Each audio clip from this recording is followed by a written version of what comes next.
Coming up next, it's how to steal a Dave Grohl recording trick. Next on Music Surgery with Dr. Bob.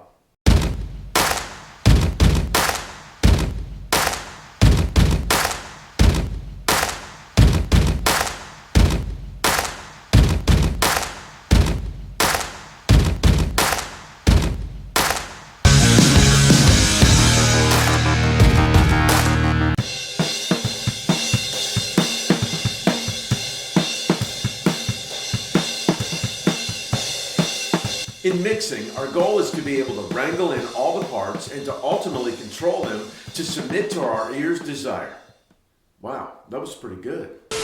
Some of my favorite producers, Mutt Lange, Lynne, and Eric Valentine, use the entire studio itself as an instrument to achieve their vision. Here's one trick I've learned from these guys that Dave Grohl used in the recording of the Queens of the Stone Age record, Songs for the Deaf. Let's head over to the front room at Soundstage with engineer Joel McKinney and find out how it's done.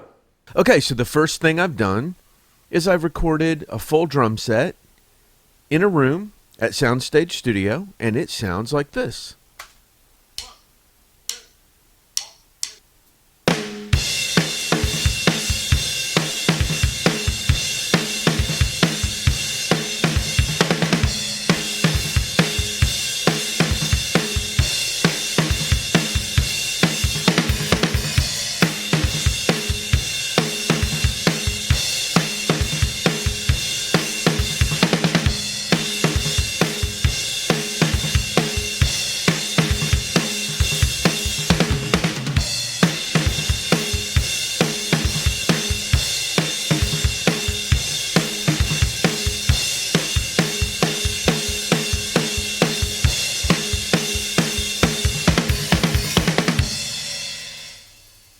All right, sounds pretty good, but here's the problem.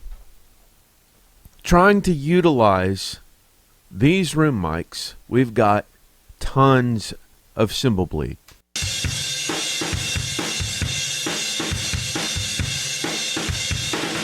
Okay, that's my room. That's where I really want that natural room ambience.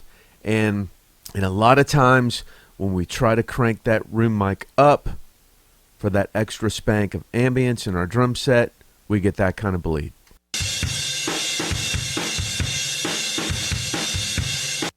So our room is basically ruined. You can EQ that out, you can do things, but basically you are tied to that wave file.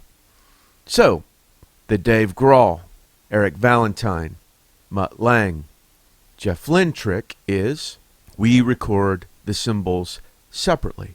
So let me play you a different pass that we recorded. And in this pass, I'm playing no cymbals. And we call this the shell pass because we're just playing the shells of the drums. And it sounds like this.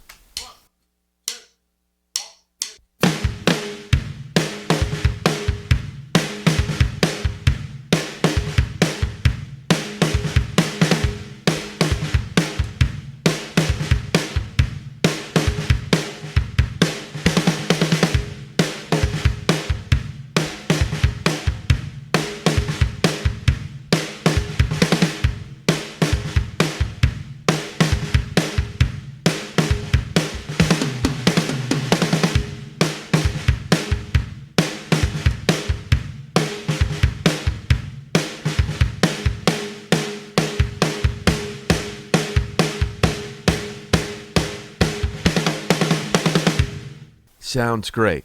Now, if we solo the same room mics that we used in the last pass, listen how much pop we can get out of the kick, the snare, and the toms because we don't have all of that cymbal wash.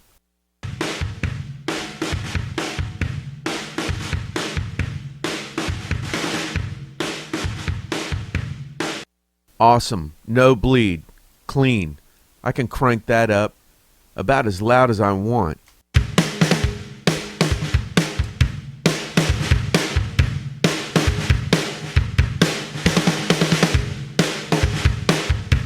So immediately, we're getting our money's worth for the room that we paid to record these drums in. Now, let's go to just the cymbal overdub pass. In this pass, I'm just playing the cymbals. And even though we took all of the same mics, the only mics that I'm using are the 2 overhead mics and the room mic. That sounds like this.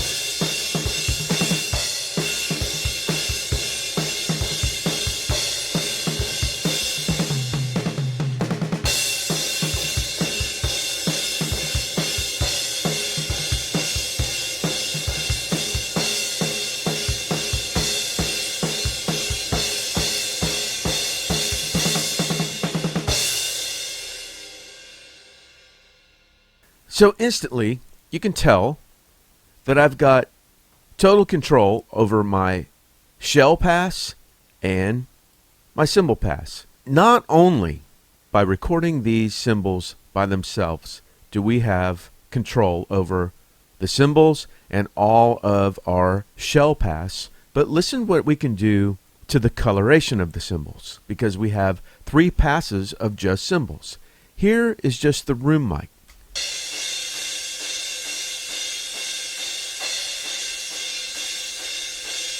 Adding in another one of the overhead mics.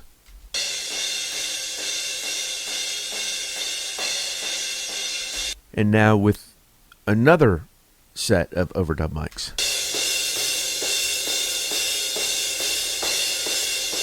Now listen as I change between these and mute some of them, what kind of different colors we can get just by having 3 different tracks of different overhead and room configurations of just the cymbals.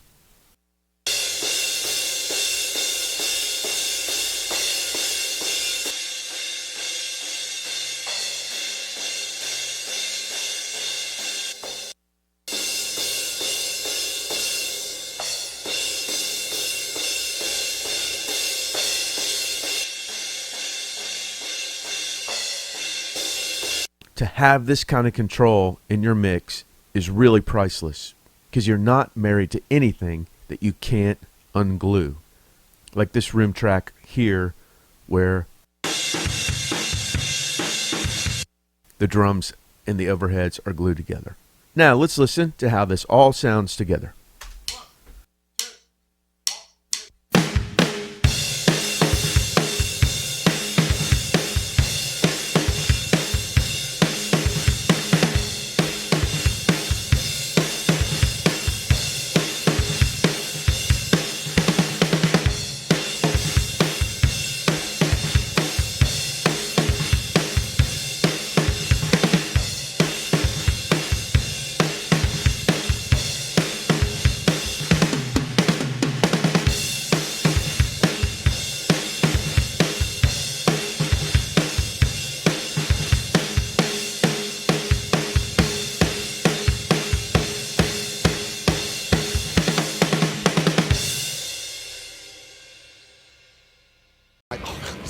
It was amazing.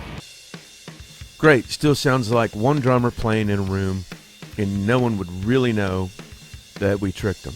This is also another great technique for your drummer to be able to hit the cymbals hard like you would in a rock song like this and not messed up the rest of your drum mix. If you have to hit the cymbals soft in a song like this in order to accommodate your room mics, you may not be getting the energy you want, and the overall drive might suffer a bit. So, don't be afraid to use the studio itself as an instrument to achieve certain goals and certain sounds that make your mix a lot easier in the end. Operating rooms, scrubs, and beard rental can be costly. Since starting this channel, we are $1.8 million in the hole, but you and only you can help us recover from this financial disaster. Please hit subscribe below. It's free, and it helps us and helps you to know when the next surgery is available to watch. Thank you for watching Music Surgery with Dr. Bob. So, don't be too precious about how you record drums, or any instrument for that matter. Use the studio to your advantage to get the results you're after, and always remember, there are no rules in music. I'll see you the next time the doctor's in. The end. Hi everyone, this is Joel McKinney, extraordinary engineer, programmer, mixer. He's cutting drums today. And Joel, would you mind just kind of showing us what you use to cut the drums? Yeah. For the control room side of things, kept things pretty simple. We got a couple of these outboard pre's invited to the party. You can see we got kick-in, snare top, and the room mics going through some APIs. We got that overhead kit thing going through the Neves. And a little transient designer on the room, giving it some extra sustain, and the kit mic. What are you doing over here in consoles? Are you adding any EQ or compression, or what's going on? Yeah, EQ, just kind of just on every channel we use console EQ to suck out the ugly and emphasize the beautiful. And we're sending like some of the snare mics and the tom mics through an AMS to get some extra oomph, ambience. This one down here? That one. Gotcha. The classic. Gotcha. But yeah, that's it. If you want to go in the live room, I'll show you what mics we're Oh, using yeah. for everything. But All this right. is the live room. We got room mics, 87s, an Omni there, about 10 feet back from the kit. And Yep. for the kick, we got a D112 on the in, and then sub kick for the out, which is just an NS10 woofer wired out of phase. And Gotcha. then snare top, 57. Snare bottom, we got one of the old school brass capsule 414s. Uh-huh. Toms are 421s, tried and true. Yep. KM84 condenser on the hat, and same thing on the ride. Both of those. Okay. What do we have for overheads? We got two sets of overheads today. We got the R88, which is doing most of the heavy lifting as like a full kit thing, and then we got some Sheps going on just for some extra cymbal help as needed. Now tell me about your secret back here. There's something going on. This one. The crotch mic. The crotch mic, a lot of tone is produced from the crotch of a drummer. That's where all the soul of the beat comes from, so we want to make sure we capture the crotch. Tell me what the purpose. Tell me what you get from that, and what that would add to a mix. It's good to just have like a nice mono full kit sound, and, Gotcha. there's a couple sweet spots around the drum kit where you could throw that mic, and this is one that works really well. I've seen some guys do it kind of out in front down here, and some kind of looking in from over the floor tom. But it's good to have just one mic that you can either crunch it up and add it into the mix, or just add it in as it is, just to give it a little bit extra. Gotcha. And what is that mic? That's a Bayer Dynamic. I forget the actual numbers on it, but it's their small diaphragm ribbon Gotcha. kind of thing. All right, and that's no more secrets. No more secrets. I've told you everything. All right, thanks, Joel. Thank you.